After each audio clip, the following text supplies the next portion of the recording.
Kick your shoes off, take a load off. Don't go nowhere till the show's off. Oh, you know it's gonna be a movie when you got Cletus Cassidy on your TV. Yeah, already know Mr. Funny Man. Coming to you and making you laugh again. Started off on the radio, now we got the Cletus Cassidy Show.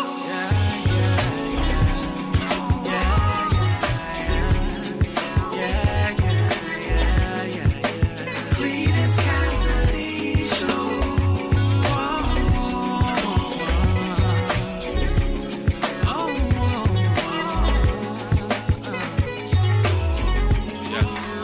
Already know Mr. Funny Man. Coming to you and making you laugh again. Started off on the radio, now we got the Cletus Cassidy Show.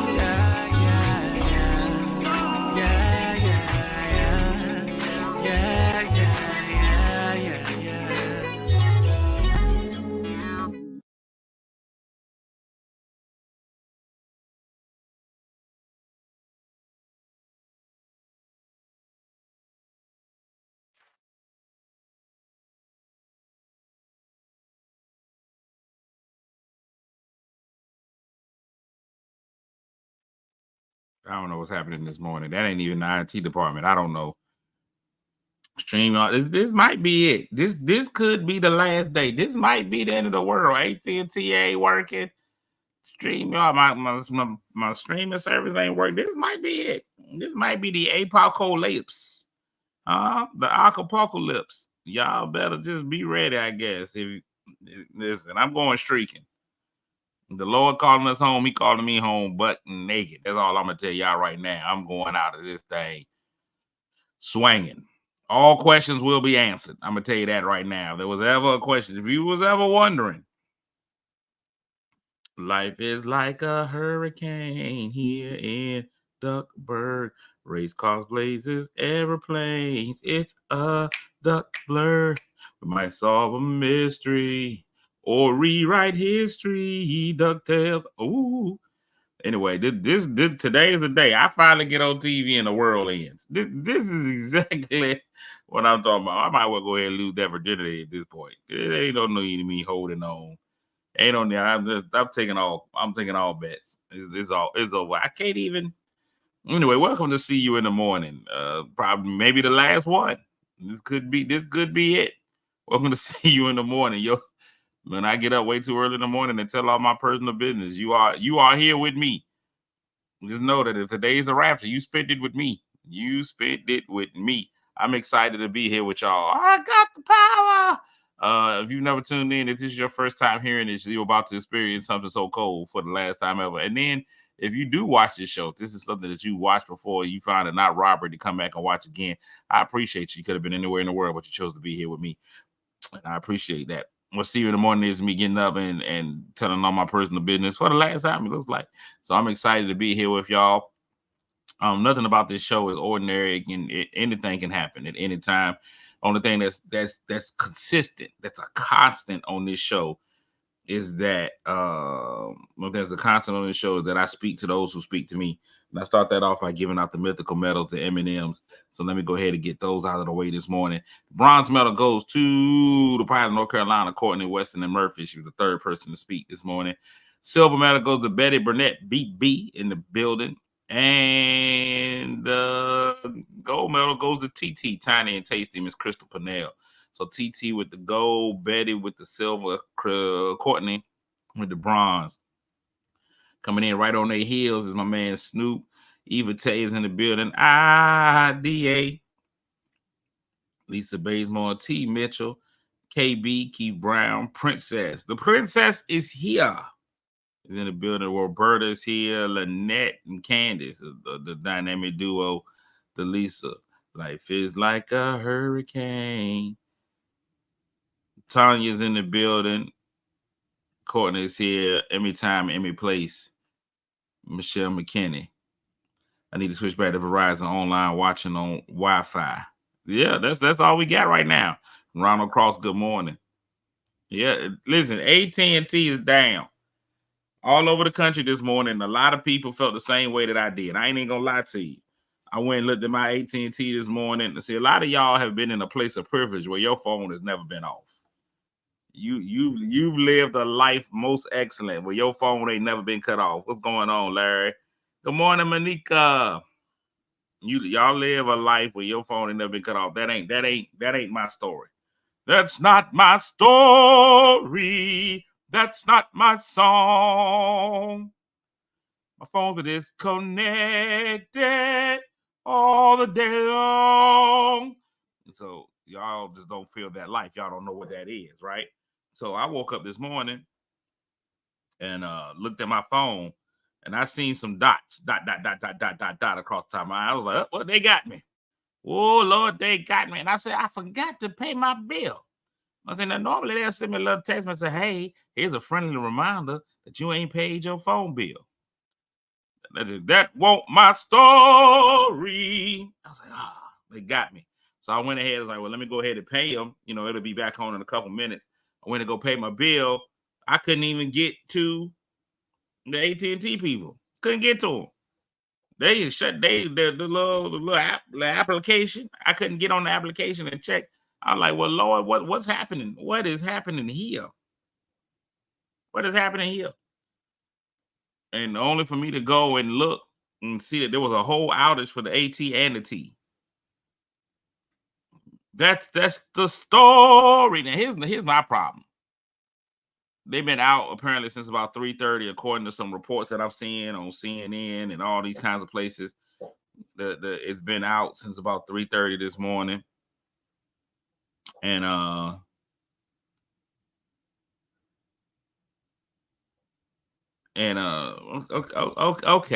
okay, Lynette. So your AT&T's working. Okay, well, you're blessed and you're blessed and highly favored. But nobody cares about the fact that yours is working fine. You should care about other people who don't have theirs working. That's the selfishness that people. Mine works just fine. Okay, well, fine. There's thousands of people right now all over this great land who don't have their AT&T service, and I just happen to be one of them. So I'm going to be using that to my advantage all day today. I don't care when you call me today. My phone, it was just out. Folks be selfish. Thank you, Grill. Folks do be selfish. Well, mine's works. People got SOS on there, and people don't even know that was a band. The SOS band was great. If y'all don't remember the SOS, the SOS band, they had some hits. Just be good to me. I don't care about those other girls. Just be good to me. Mary Davis was the lead singer of the SOS band.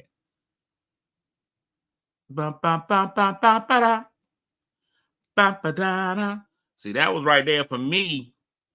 I knew the SOS band because that was one of my mama's cleanup songs. Baby, you can do it. Take your time. Do it right. You can do it, baby. Do it tonight. Baby, you can do it. Take your time. Do it right. You can do it, baby. Do it tonight. Listen, I'm going to tell you what. I knew two things when I heard the SOS band. I knew two things when I heard the SOS band or the Commodores. Either I was getting ready, either my mama was getting ready to vacuum that house, or we had hardwood floors. My mama vacuumed them. I didn't understand the logic behind that, but that's neither here nor there. I knew that we was either getting ready to clean up or I was getting ready to get a beat. And some days both. Y'all don't know how nervous I get even today if I hear Zoom by the Commodores. That Lionel Richie coming. I may be just a foolish stranger. Man, listen, and I knew it was time for me to get up. My mama was up, and my mama didn't play that. See, we live by a different creed, and I'm the same way. We live by a different creed now. Our parents ain't care about us getting no rest. You got up when they got up. That boy said, my dad whooped me once to turn your love around. And that's just the worst because there's a double innuendo in that. Because if you know anything about getting a whooping as a kid, you felt like as long as you was full frontal, you were safe. If you was able to face your accuser your attacker as you may. As long as you was face to face with your parent, you could be like, no, mama, no, please, no, mama, no. Daddy, no, mama, no, that, no, no. And you would go into your, I don't know what we thought lifting that leg up was gonna do. You could lift one leg up. No. This right here, this was your defense pose against a beat. No. So you would lift one leg up. And then your daddy is trying to get to your high spot. Turn your love around. And he probably replaced the word love with the A word. Turn your around. I can say butt. Turn your butt around. Listen, here's what's so hilarious. Like, I don't even think our parents realize some of the psychological warfare they put us through when we had to get beatings back in the day. When your parents said to you, take them pants off, I paid too much money to be beating that material. Wait, so hold on, cuz. So what you telling me at this point is what you about to do to me, you won't do to a pair of Levi's. You telling me I wouldn't even treat a pair of Levi's like this. Those Levi's are more important. They are more valuable to me than you. That's what they would say. Y'all ain't never had that's what old people used to make you take your clothes off. Old people be like, hey, take them pants. Hey, look, I paid too much money to be beating on them clothes. Wait, what? What? The psychological warfare that went into the physical, getting a beating back in the day, you used to be psychological and physical. It was all kinds. It was the worst. Keith said it's gonna hurt me. Then they would try to tell you to lie. This hurts me more than it hurts you. It does not. It doesn't. I'm telling you right now, because I seen you go sit down after you beat me. You beat me, you ain't gotta sit down. It didn't hurt you. It didn't hurt you more. It didn't hurt you more. So I'm saying you better not cry. Now here's the thing. There was a lot of psychological. Listen, quitting. Everybody is getting it back in the day. Let me tell y'all something right now. I'm gonna tell y'all right now. All our parents really should have been in jail. Child abuse ran rampant, and people always be like, because of those beatings that I turned out to be who I was. No, you turned out to be who you was in spite of those beatings. I can't even lie to y'all. It was child abuse. If you go right now and take a poll, all the old heads that's in jail, all of them got beatings as a kid. Ain't nobody that's in prison didn't get a beating as a kid. I'm telling you that right now. The percentage now, y'all may want to go ahead and deny it and be like, the beatings is what the Bible says. I'm telling you now, it was child abuse. All our parents ought to be in jail. They ought to be doing hard time right now. Matter of fact, I might even send my mama's ashes down to the jail. Let her see how that is. Let her feel that. Listen, I used to call, when I was growing up, a Hot Wheels. If I got Hot Wheels for Christmas, I call it the gift and the curse. I call it the gift and the curse because I knew on the 25th I'd be playing with those Hot Wheels. On the 26th, I was gonna be getting beat with a Hot Wheel track. That's it. Some of y'all used to get beat with the with the music from Mortal Kombat playing in the background. Choose your weapon. Choose your weapon. Choose your weapon. And they'll make you go outside and get a switch. You gonna send me outside? You'll send me outside to get a whole tree branch? You gonna beat me with a tree branch that I gotta choose? They not even that cruel when they give you the death penalty. They don't let you pick your needles. What drug would you like to be killed with today, sir? Stop all that crying before I get you. The whole time you've been beating me. Stop beating me and I'll stop crying, foolish woman. I'm telling you, they got that. It was and so Snoop, you lived in a different thing. Like I learned not to cry. I had an uncle that would beat me more because I wouldn't cry. That he didn't like the fact that I wouldn't cry. He expected me to cry. And I was like, listen, you already taking my dignity, my strength. You taking everything else from me. I'm sitting right here. I ain't gonna cry. Snoop said his grandma used to make him get it through the grapevine. So you can't listen to that boom, boom, boom, boom, boom, boom, boom, boom, boom, boom, boom, boom. You got beatings with a grapevine. That's crazy. You can't even listen to music. There's triggers. It's triggering.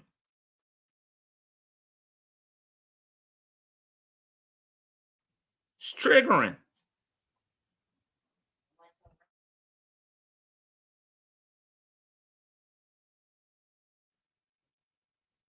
But it's crazy. It's crazy. The psychological warfare that you used to go through. Black mamas was the queens of psychological warfare. You hear me talking to you?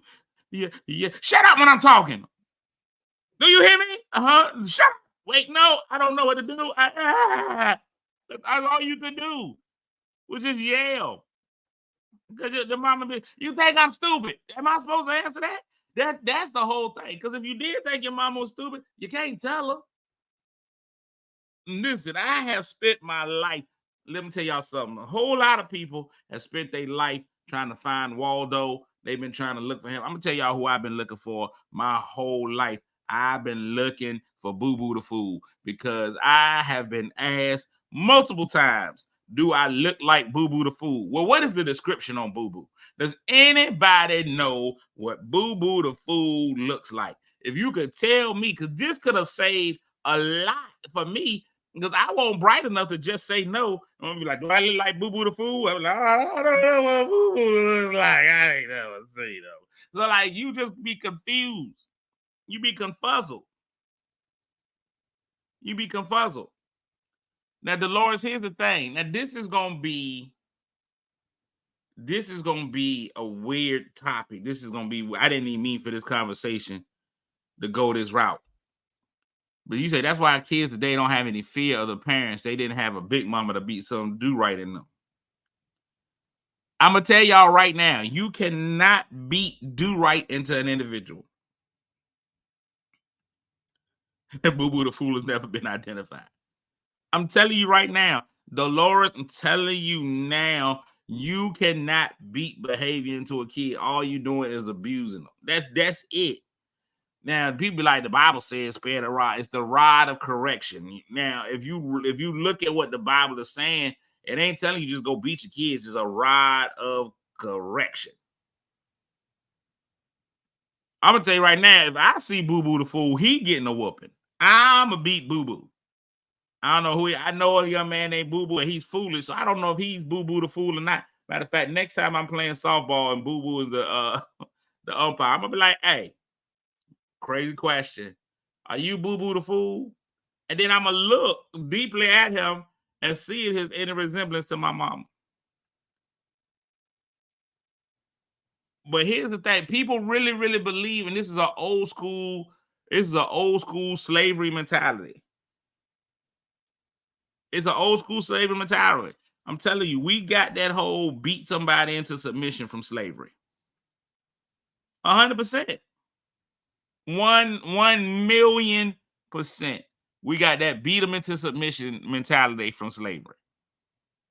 Because that's what the slave master did. The slave master, if you acted up, they would beat you. They would be like, you know what? You ain't picking up cotton, beat them. You ain't made it to the field in enough time, beat them. It is a slavery response. It is an ingrained slavery response. And so when you start talking to people who don't believe in systematic racism, that is exactly what that is. That's exactly what beating your kid. That's all that is. The Bible don't tell you nowhere to beat your kids.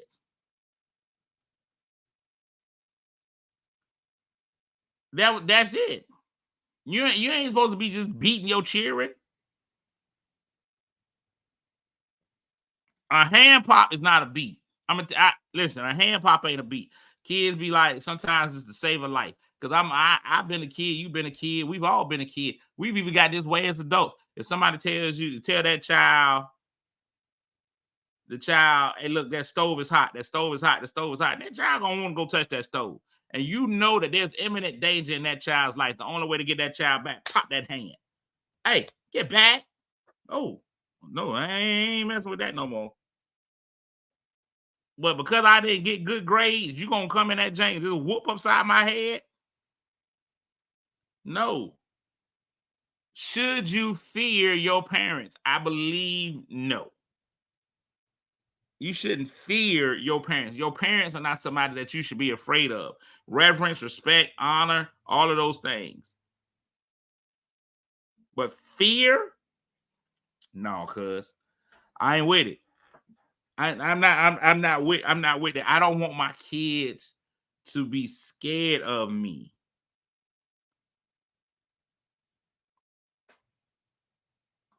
Right. So Keith, and I get in this thing with people all the time. When when we talk about spare the rod, spoil the child, right? And I get it. I get it. But we always leave out the rod of correction. Right?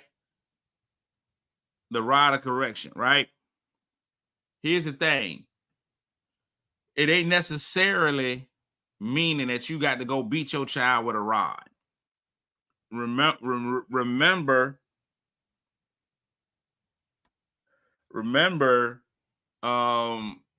a lot of the Bible is allegory. A lot of the Bible is parables. So when we start talking about the rod, remember about shepherding. And remember what shepherds use? The shepherds use the rod, right?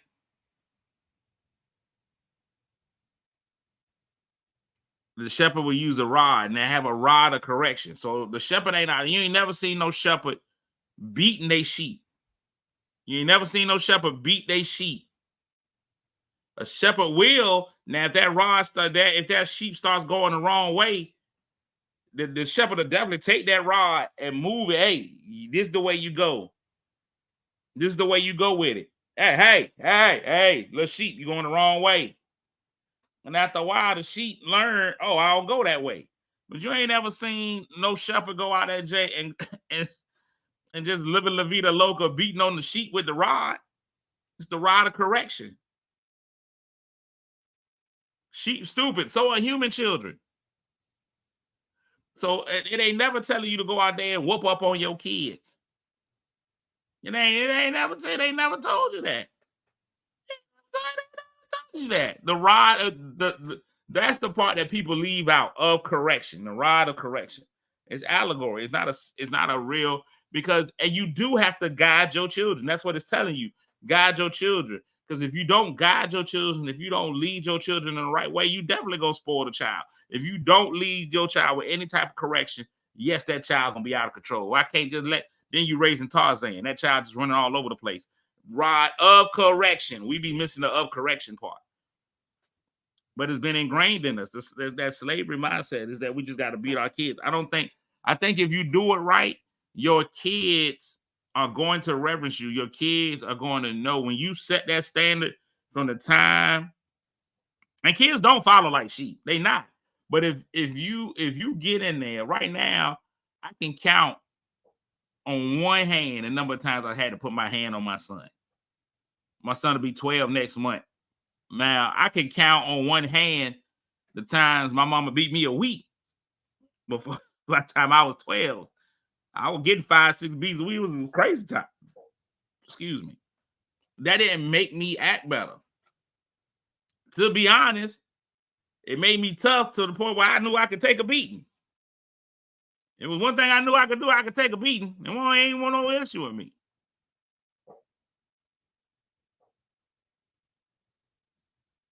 It don't say that.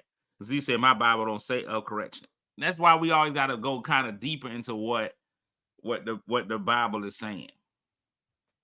Giovanna said it just made me sneakier. Made me sneaky. I knew how to do my dirt to avoid the beating. And it's so weird, right? It's so weird. At what point do we hit that point where I'm too old? Can't nobody hit me no more? A lot of times people, when we start talking about, and it's so crazy, right? I get so into thinking. And I agree with you. I think you pushing the envelope when your child with the child being afraid. My kids know I love them, but they know not to cross me. And that's the thing. Then that's not fear per se. I think that's a different level than fear. That's a respect, reverence, and knowing what your parent is capable of. I don't think my kids are afraid of me per se. They might be afraid of the consequences, but they're not afraid of me. They're afraid of the consequences. They're afraid of certain things that are gonna happen. And so it's difficult for me because here's the thing. Betty says something. What happened when they don't respond to you hitting them no more? I've seen a lot of parents that'll be like, I don't know what to do. I beat them and everything. You don't even care about the beatings no more. When you done beat them enough times, it don't even matter at this point anymore. Well, all you doing is hitting me. I mean, what am I gonna do? I'm a punching bag. All right. And here's one of the things that makes it very difficult for me, right? A lot of times it's hard because we end up giving conflicting signals to our kids, especially father to daughter. Especially father to daughter. When I say to my daughter, I beat you because I love you and I want you to act right. When they become an adult and they get with a man and that man hits them, and that's not everyone. That's not every child. But at some point, there are some women who my daddy beat me to get me right. I guess Charles is okay. Well, I ain't gonna say Charles because I play a Charles on TV. But I guess Randolph. I guess Randolph is right. First of all, that means she's probably dating an old man if she's dating Randolph. I guess Jaquavion is okay. I guess it's okay that Jaquavion hits me. My daddy hit me because he loved me.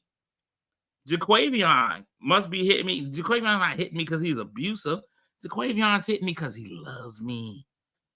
Jaquavion just does that because I was acting wrong.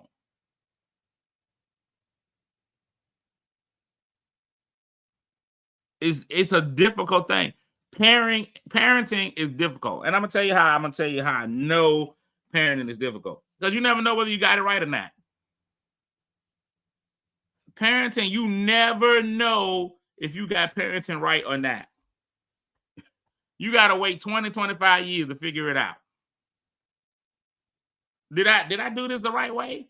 And what works with every kid is not uniform. That's what makes parenting so hard. I realized that with coaching. When I started coaching, right? Well, not when I started coaching, because I was coaching long before I had any kids, right? Each kid is different. Each circumstance, you can't just be flat with each kid. You should be fair with your children, but you can't be just one way with them, right? I even learned that from coaching. That works in coaching as well. But my daughter, when I coached my daughter playing soccer, the first year that I ever coached her, we had to get over this hurdle of I still love you. Because I coached her like I coached all the other kids. And my daughter I didn't yell at her in the house. I don't never yell at her. That child is yell free. The decibels have never been risen. I might get stern, but I ain't never yelled at her. Now on this field, this same man that loved me all day, he yelling at me. My daddy don't love me no more. I let her go in. My daddy don't love me. And she was broke down, right? It broke her down. She didn't know how to deal with coach, not dad. Now in my mind, I knew I was able to draw the line because I'm an adult and I'm reasonably established. So I knew what it was. I knew that once the whistle blew, once it turned 7:00 or whatever time practice was over, I'm back to being her dad. She didn't know that. It took her a little bit of time to realize, oh, my dad doesn't love me any less because he yells at me. He's just pushing to get the best out of me. And she still will tell anybody I'm her favorite coach. All the coaches that she's had since don't push her the way that I pushed her. I knew pushing her buttons would get her there. I knew being like, hey, I'm not accepting that. Give me more. Because she's gonna my daughter was smart enough to be like, if they had to take a fitness test to play soccer, right? And you had to run a mile in a certain amount of time. My daughter knew what the time was and knew how to make it just in that time. If it was 6 minutes, she knew how to run that mile in 6 minutes. Oh, okay, cool. I know how to run that mile in exactly 6 minutes. And she going to get 6 minutes every time. I'm not accepting 6 minutes out of her. I tell her, no, you don't get to run a 6-minute mile. But the standard, I don't care about what the standard is. You don't get to run that standard because you can do way better than that standard. So I will push her. Now, her coaches will never push her to that point. They'll just be like, Nyla, you did just 6. Nyla say, that's why you were my favorite coach, Dad. You brought more out of me than anybody. My son, I yell at him, he's done. And ain't no comeback. I got to gentle coach him. I got to take him to the side. Hey, man, this is where you went wrong. This is what you did. Blah, blah, blah, blah, blah, blah, blah, blah, blah. That you got to be able to look at parenting in different ways. Parenting is coaching. Coaching is parenting. They the same thing. When you start going on the football field, and anybody who's ever coached anything, they know you got certain kids. You can light a fire up underneath that kid, and that kid is gonna rise above the flame. You got other kids, you light a fire on them, you might well go ahead and douse them in gasoline because you're gonna burn them, slam up. It's some kids that you can use reverse psychology with. It's other kids that you gotta be playing with. I remember as a football coach, I used to demand, one of my things was I wanted my quarterback to be the leader on my team. Parenting is coaching. Coaching is parenting. It's the same thing. I wanted my quarterback to be the leader on my team. I used to tell my quarterback, you have to be the first one on the field every day, and the team is going to follow you in the battle. They're going to know because my quarterback sets the standard. And I realized my quarterback just want them. They just want that guy. Everybody doesn't have that leadership ability. Now, I had a cornerback that everybody would follow. If he did something they did, I had a tight end. So I had to realize what their strengths and what their weaknesses are. You can't make anybody be a leader. Let me double that up again. Everybody is not made for leadership. There's a lot of people that are made for fellowship. Leaders are a special breed. And we lie to kids all the time, and we tell them that they can all be leaders. It's not. I'm telling you right now. Some kids failed. Some kids failed at line leader in class. You put them in line leader going to the look at it. Go look at any kindergarten, anything. You put certain kids at line leader. Hey, little Johnny, you line leader. We going to the cafeteria, and y'all gonna end up in the gym. Because little Johnny can't handle it. Little Johnny is not made for that pressure. That line leader pressure. You know, it's certain kids, if you put them at line leader, your line gonna be straight. Y'all gonna stay on that third line from the wall. Y'all gonna make it to your destination. It's other kids that you realize that if you put them in there, that ain't their goal. They can't do it. They can't lead. Now, there are some kids, if you put them in that line ender, the caboose, caboosing like never before. I'm going to tell you what we're going to have. We ain't going to have no space. We ain't going to have no breakdowns in this line. It's a lot of kids that can do that. A lot of kids know that's their strength. You got to find it. And that's with adults too. That's with adults too. Man, it's so many people that be getting in positions and they ain't got no business being there. Why are we following this individual? Where are we going? I'm just telling y'all, there's a delicate balance. I always try to encourage parents because it's not an easy job. Thank you, Kimberly Clark. I appreciate that. You gotta realize, and so I try to encourage parents because parenting is not a job that you know you get right. To the bottom of their heart, to the core, I know at least one of Jeffrey Dahmer's parents felt like they were doing right. One of the Unabomber kids thought they was doing right.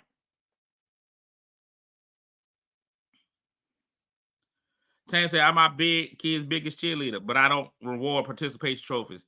Like Ricky Bobby said, if you're not first, you're last. And that could be dangerous. I ain't gonna lie to you. That could be dangerous.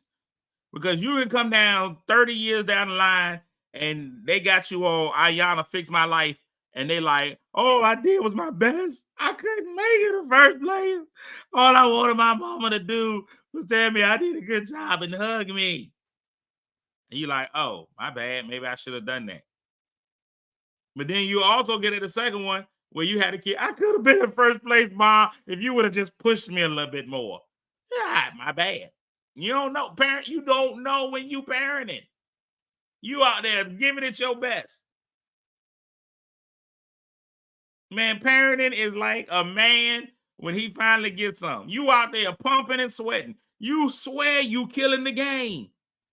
You a whole grown man. You swear you killing the game. Right stroke, left stroke. That's the best stroke. Left stroke. You think you killing it. Meanwhile, she in her head doing her taxes. I carried a 3 on that. But you swear, and then you be like, was it good to you? And you be like, yeah, it was. Thank you, Elliot. I appreciate that. Thank you so much. Parenting is rough. Whole time you think you parenting your kid the right way. Got him. Killing this parenting game. Straight A student. Never been to the principal's office. Listen, back in the day, all that they cared about was I ain't never been to the courthouse. I ain't never had to go down to the courthouse. That's all they cared. That's all they cared about. That's all of old school parents. I ain't never been down to the cemetery or the courthouse. I'm a heck of a parent. Meanwhile, Dante out there slapping women, sleeping with 400 of them, running a Ponzi scheme while doing cocaine in the bathroom, stealing Girl Scout cookies. But you ain't never been down to that courthouse. That's just because he ain't never got caught. That's what it is. It's not the courthouse. It's the courthouse. See, the courthouse is different than the court. The court is where you go when you got a civil dispute. You go to court when you got caught doing something. Where you going? I'm going to court. Oh, they got you, huh? Yeah, I got caught. That's where you go. That's the courthouse. Court is where you go to fill out official papers and do a deed. That's the courthouse. Anything else, that's the court. That's the courthouse. I got caught. They caught me. I'm going down to this courthouse. Trying to see if AT&T done got their life together. No, I still got dots on my phone. Yeah, I'm using that the whole day. I'm using that and I'm not answering nobody. Down at the courthouse. Let me see what Tam said, because Tam is a leader and an individual. That's the problem with leaders and individuals today. They think everything should be given and not earned. We have leaders who can't tell you how the government works because we gave them a participation trophy. But it's not just because they got a participation trophy. So I can't 100% blame sports for the lack of leadership. I think that we as a society have become an everybody deserves. We become Tank. Maybe I deserve. Ooh, hey. Wow. Do you mind if I tell the truth for a second, y'all? Hey.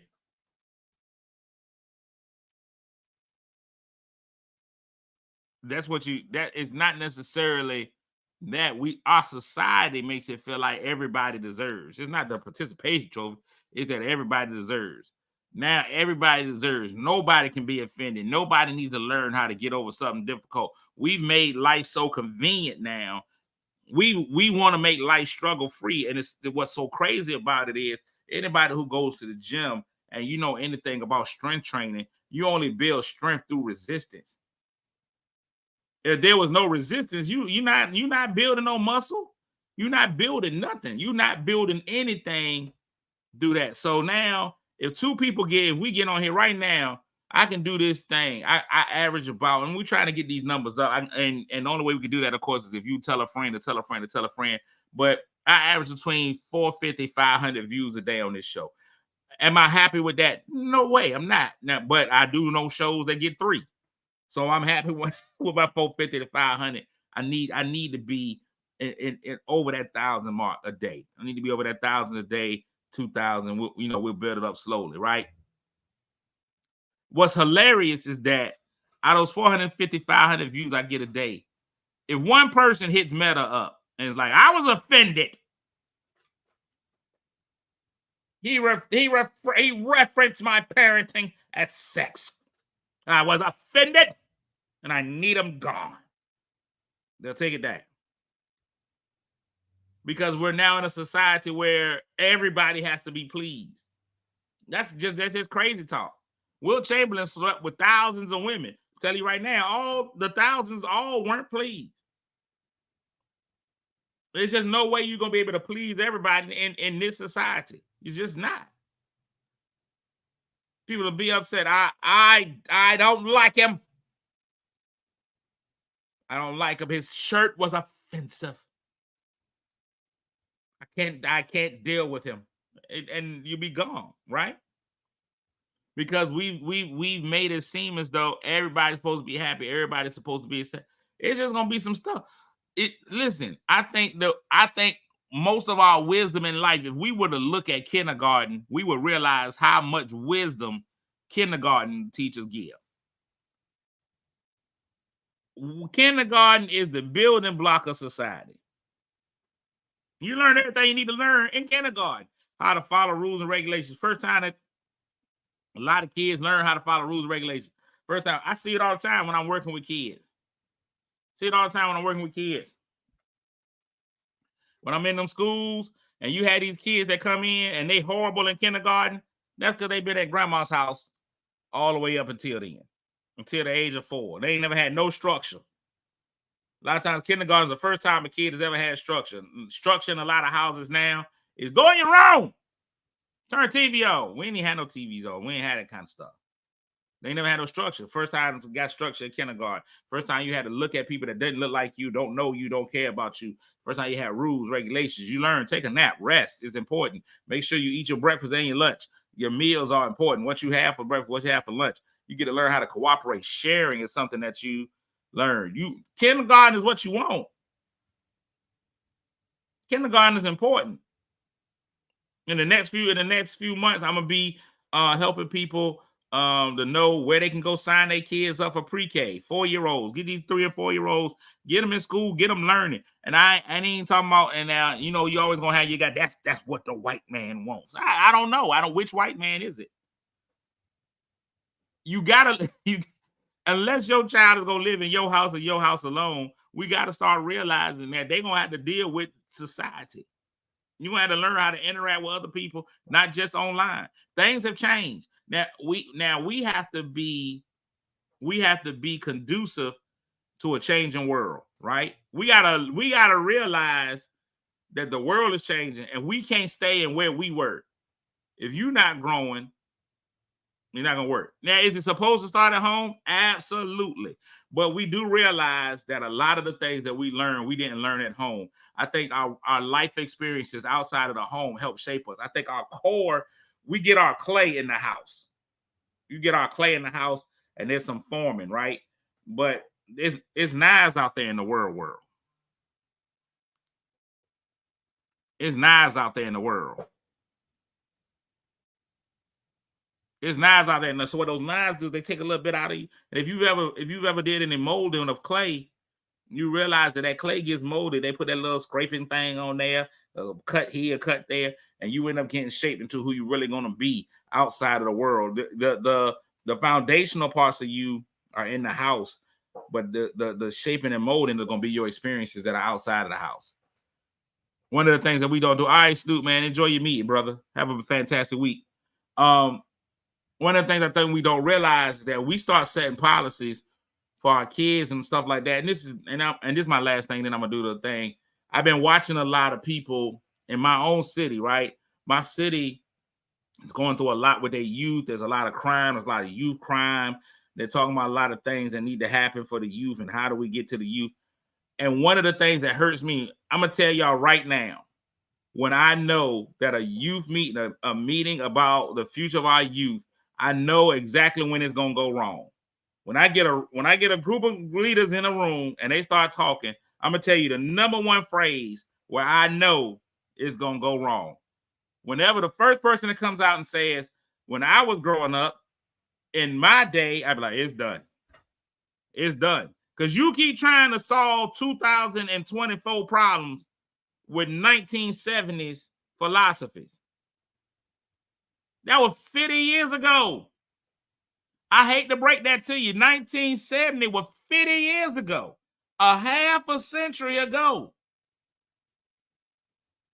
Whenever I hear them say, in my day, whenever I hear them talk about when I was growing up, it's not, that's done. That is done. I was just talking to somebody the other day, and this person, me and this person talking about, they say, I want to have more rec centers in the city. We need to put rec centers in the city. For what? Kids don't recreate. We needed rec centers in the cities when we were growing up because the rec center was able to provide what could not be provided in our houses. What now in today's society where we are more privileged than we've ever been, what can a rec center give kids that they don't have at home? Somebody be like, they can put video games in there. Kids got video games at home with their Wi-Fi that they could connect with all of their friends. I'm able to reach and connect with all my friends right here in my room. They can. My son does it all the time. All of his friends. He'll have friends on the group chat on the video game, friends on the phone, all of them right there. They don't care about going outside and playing. You got to remember when we were growing up, there are rec centers. It's rec centers, it's basketball courts. They don't go. Kids don't care about playing. Only basketball players care about playing basketball outside. The general kid will play 2K and build a basketball player on 2K that is them. Like they really think that basketball player on 2K is them. Ask a lot of these men out here. A lot of these men. Not true, Z. I don't know what city you're talking about. I'm talking about Portsmouth. It's more than 2 rec centers. There's Jeffrey, there's J.E. Parker, there's Neighborhood Facility, there's the Sportsplex, there is Cavalier Manor. That is at least 4 that I've given you, and they are open daily, every day. And I know J.E. Parker, Neighborhood Facility, I know they work because they had a food programs for the kids, and the kids go in there and eat. And they are offering free meals to any kid under the age of 18. They don't care what you got to do. They're under 18. If you're under 18, you got a kid out there, they can go right to that food and get food. And guess what? Neighborhood Facility, which is right where Isla Bobby used to be, they don't get kids to come eat free. They don't get kids to come in and play. It's wide open. It ain't no fee. Come on in. Come on in the room. And they don't come on in the room. They don't. They are there. I'm not gonna let people say that. I'm not gonna propagate anything that's not true. Those centers are there and they are open. The kids ain't there. Kids don't go. Well, Lisa, tell them again. Kids don't go outside and play. Now, it's multiple reasons for that. One of the reasons is that it's not always safe. One of the reasons. What do you mean they're not structured correctly? At first you went to they not open. Now you're saying they aren't structured correctly. What's the structure you want? What is the structure that you want the rec centers to have? What can rec centers provide today's children? What can rec centers provide today's children that they don't have at home? Remember, the seniors go because the seniors love to be in there. But remember, you got to remember, when we were growing up, we needed a rec center because that was the only way we could get to our peers. We couldn't get to our peers any other way. We had no other way. I had to go outside and play because if I didn't go outside and play, I didn't see my friends. I grew up, one of my best friends growing up in my neighborhood was a young man named Daryl. I couldn't see Daryl. I couldn't see Nick and Rico. I couldn't see, I couldn't connect with Nick and Rico, Marvin and Dion, Gilbert, my man BJ. I couldn't get with any of those guys. Why? Because we had no other way. We had to go outside and be there. We had to go play rec basketball. We had to go play in Charles Pete. We had to go play because that was the only time we could see each other. Now these kids see each other all day. They talk all day. The social media. They are connected in different ways.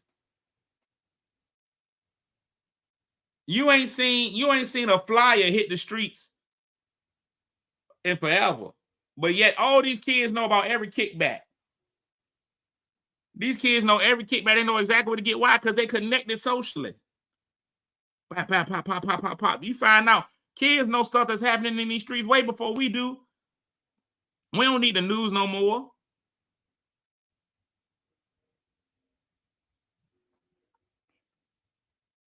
And that's the thing. It ain't the kids. Children we need to reach are being raised by grandparents who are disconnected or parents who aren't active in their lives, and it's difficult. And it is. I've said for many years, I said, hey man, we need to do a grandparents academy. We need to do a grandparents academy. Matter of fact, we need to do a great grandparents academy because right now, a lot of the great grandparents got the kids. We need to do a grandparents and great grandparents academy to give them some support, to give them some things. So a lot of grandparents still think in my day this, in my day that. You can't tell me that the kids don't want to or the kids aren't, because there isn't a right now. You got Churchland Basketball League. They do a fantastic job. That basketball league is packed. It is packed. There's kids out there. There's kids playing. The Manor Basketball League is packed. If you've been to any AAU anything, it is chock full of kids. So kids are still doing stuff. The problem is we keep thinking that that's all that they got, is all that is recreation. Now, I did say this when we started. I'm getting ready to get to my word of the day. I'm gonna let y'all people free. I'm still at 51 minutes though. I'm still tight. I'll tell you this. If we're going to do this now, Z, what I will say when you say they're not structured correctly, here's what I say. If we're going to have rec centers, we have to offer stuff at the rec centers that people cannot get to. We have to give them stuff that they can't get to. If we're going to have rec centers, then you know what we got to do? If we're going to have rec centers, then you got to go ahead and say we got beat production in the rec centers. We got hair salons. We got hairstyling, nail styling. That's what we're doing in the rec centers. We teach you how to do that. We teach you how to make money. We got shop classes. You're going to have to put CTE, career technical education. You're going to have to start putting that in the rec centers. That's what you have to put in rec centers. We can't just be like we throwing basketballs out of the rec center no more. Kids like, again, listen, I'm telling you right now, kids is creating a player. If you have a son right now that plays 2K, ask him what his creator player is. I bet you he got about 5 of them. And he believes in his creator player like that's really him. Look, go watch 2K. You go walk around the city, go to stores, shoes, clothes, converse with strangers. It's a whole world on 2K. So by saying we're going to put video games in there, that don't push them anywhere. But you start saying we're going to teach them how to make beats. Now, all these kids think they can rap. So now, but they don't have beat machines. I hear all the time, man, if I could make beats, be different. All right, let's put some beat machines in the rec center. And now you're going to get a group of kids in there that's different. Now, you still got to have somebody with their ear to the street, because a lot of beef, and that's the whole other part about it, a lot of beef is over that music. When they start smoking on stuff, that's somebody's body. So you got to make sure you ain't, you got to be cool. The Boys and Girls Club has one. But see, and they're not letting everybody know. And then Boys and Girls Club, then you got to go through the obstacle of price with them sometimes. I'm not saying all the time, but I am saying sometimes. I'm talking about when we start talking about publicly doing stuff, that's where we want to put our funds. Let's put our funds there. Let's not just building a rec center ain't going to do it. Norfolk got one of the most beautiful rec centers I've ever seen. In that Croc Center. The Croc Center is beautiful. It's amazing. Our kids ain't in there. Ain't in there.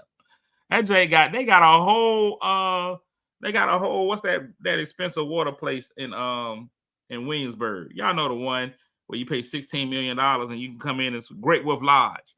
The Croc Center got a whole Great Wolf Lodge in there. A whole Great Wolf Lodge. And you can't get them kids to come in there.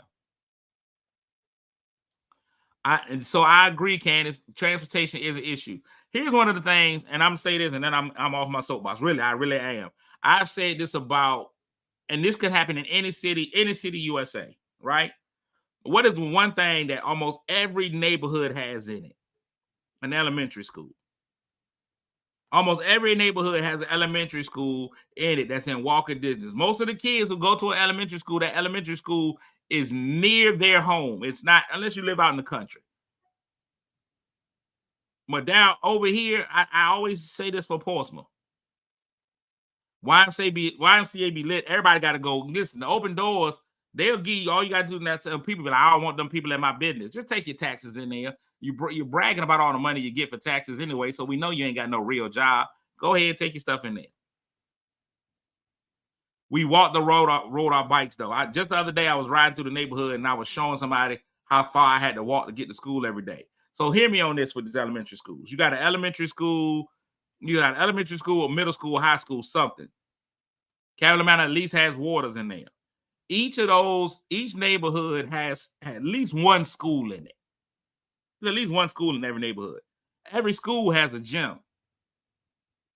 Why don't we have a partnership between Parks and Recreation and our school system, where once the school day ends, the gym becomes a park and recreation center? Now kids are able to walk to that Parks and Rec. They're able to get to it. They're safe. They know that. They know the school. They know the area. The faculty and staff know who those kids are that are coming in and coming out of there. You can lock the rest of the school. You can lock the rest of the school up. Everyone got a way you can lock the school from the gym. Now we turn the gym into a rec center at the end of the day. Now kids have somewhere to go. You can put tutoring in there. You can put all of that. Funding. I get that, Tam. I get the funding part. We don't have that partnership because people haven't decided that that's important. I'm not blaming, and anybody that knows my friend Tam. Tam is part of the school board. So sometimes she always fights with this. And so she has a different perspective of it. So she sees it differently. No, you don't have to get volunteers. You don't see. Turn them into rec centers. If we want, so now we killing two birds with one stone. Make it a paid position.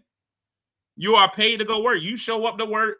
You got people who come in, they show up to work at 3:30, 4 o'clock, whatever time it is, from 4 to 10, and you work in the work center. It's a whole job. It's a whole job.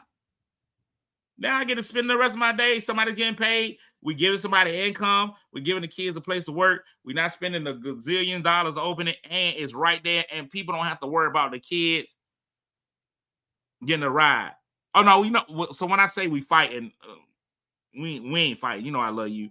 We're not fighting. I'm just saying, like, if it seems, I don't want it to seem confrontation. I don't want nobody to be like, I want people to be like, ooh, Tam and Cletus was fighting. They be saying they friends, but they was fighting in the morning. We won't fight. We see each other. And these are things, and if anybody knows Tam and me, you can ask me. I always say this to Tam. We can't worry about the people that complain. Here's what I've realized about the people that complain. When you look at the number of people in the city, the people that complain, it'll be like 12. It'll be 12 loud people. I ain't gonna lie to you. You'll have 12 loud people complaining. But the general consensus, when you see stuff, that's one of the hard things about being a politician. One of the reasons why I'm not one. Because I wouldn't care about you fussing. Fuss. Be mad. Matter of fact, if you come down here next Tuesday, I'll be giving out capes so you can be super mad. I'll be one term. I'm like, hey, next Tuesday, I'm putting their capes out there so you can put those on your back and you can be super mad. Super mad. But what's best for the city? What's best for the kids? This gives the kids an outlet. This gives a kid a place. This gives a kid whose abusers are at home, whose abuser at the house, more time to be away from their abusers. Do you know that was the most dangerous thing about COVID for our children? The most dangerous part about COVID for our kids wasn't the fact of them getting COVID. I think a lot of them would have been all right with COVID. The most dangerous thing, this is stuff that people don't see, they don't think about. The two most dangerous things about COVID that happened to us, why people like, they rushed them kids back into school. It wasn't about rushing them into the schools. Do you realize that most children, they live with their abusers. And so when they were no longer in school, you know what happened? They were at home 100% of the time with their abusers. There are so many kids, especially in school systems with low socioeconomics, that they are dealing with and living with their abusers, where that time that they get in school is the only time that they are safe. Some kids, their only safe time is when they are at school. Whether y'all want to believe it or not, some of these kids in the school system, the only time they eat right is at school. So when COVID was in and those people was at home, when COVID was in and those kids was at home, they was getting abused physically, sexually, mentally. They won't eating. Man, listen, social experiment.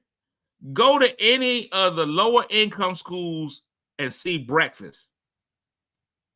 And see breakfast.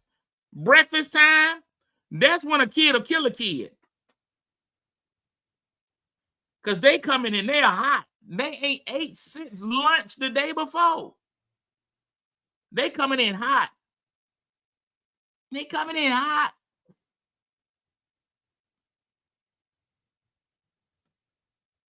Marche put on something that was normal to us, but it wasn't. It shouldn't have been normal. A lot of these kids is out there being parents.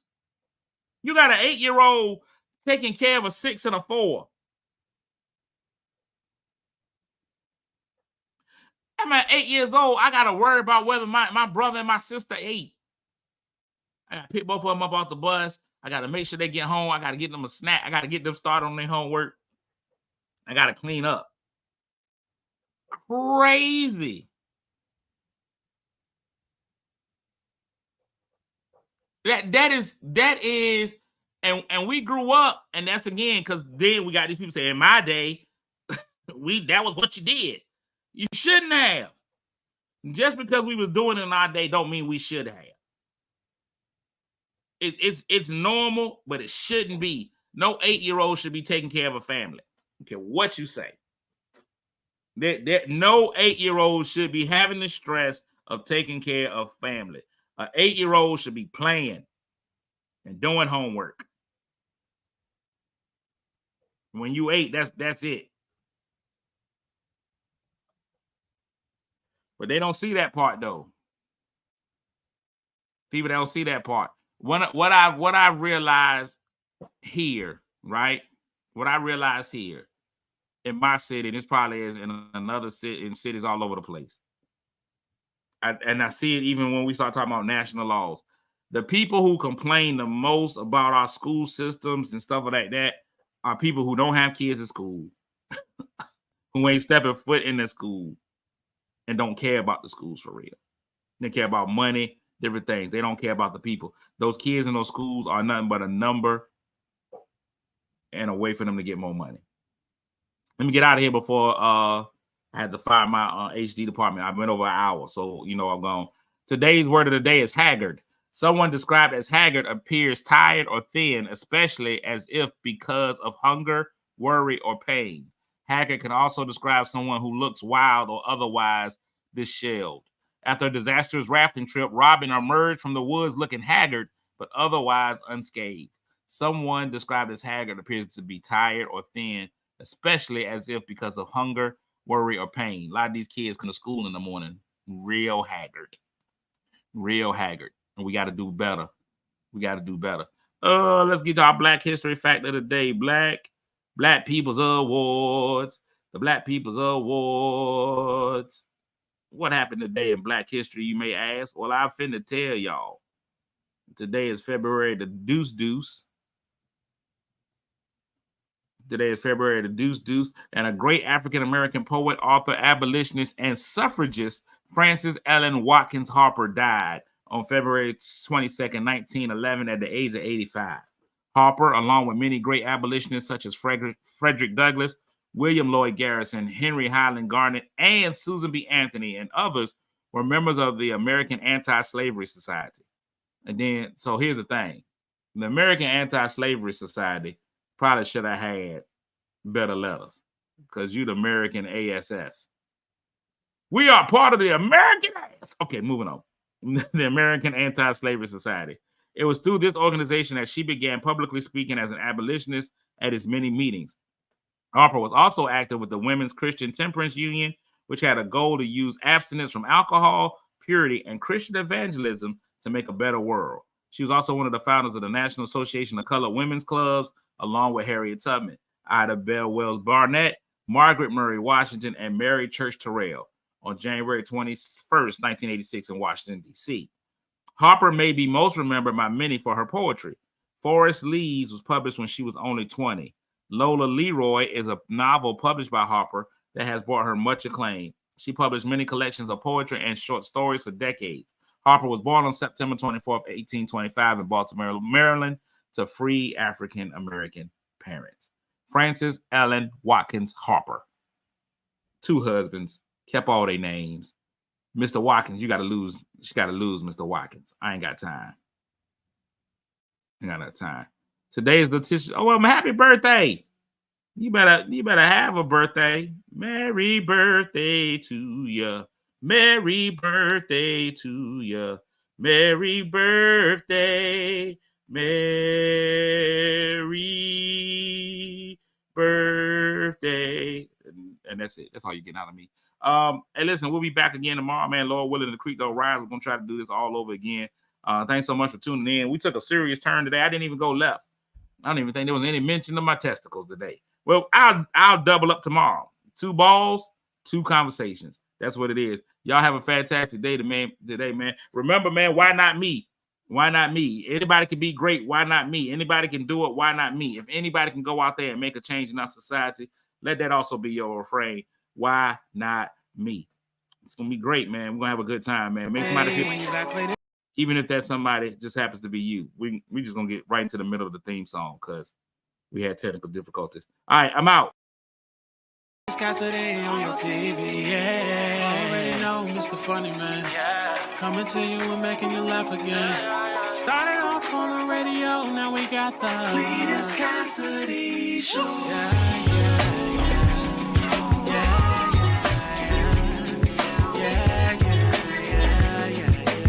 Cletus Cassidy Show.